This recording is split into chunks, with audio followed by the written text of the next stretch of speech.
I like your eyes kasi mag-cute ka. Ikaw na! I like your voice. Kasi, Kumakanta ka? I like your new hair kasi bagay sa'yo ngayon.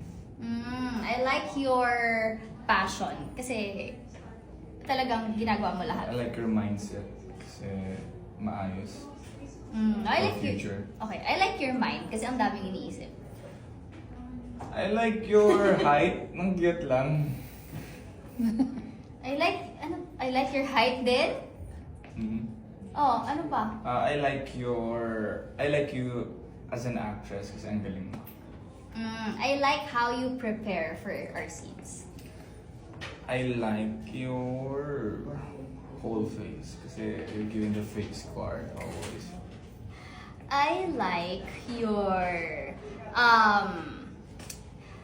like how you're considerate of everybody. I like you being wala masyadong pakisinasabi. And time's up! Okay, tapos na. Yay! Yay! Thank you so much, guys!